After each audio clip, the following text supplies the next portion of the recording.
নিজের যত্ন নেবেন, খাওয়া দাওয়া করবেন ঠিক মতো। সবসময় তো আর শুধু পড়ালেখা করলেই হবে না। আজকের পরে আপনার সাথে আমার আর দেখা হবে না। 18 তারিখ আমার বিয়ে। বিয়ের দিনে হাজব্যান্ডের সাথে ইতালি চলে যাব। আপনার বিজনেসের ভাইবার রেজাল্টটা দিলে যদি আপনি টিকে যান, ফেসবুকে একটা স্ট্যাটাস দিন, আমি দেখে নেব।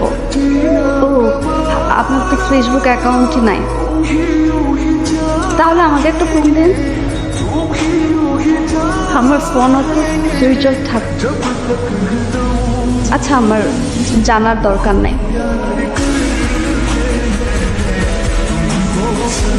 আপনার জন্য একটু রান্না করে নিয়ে আসছি।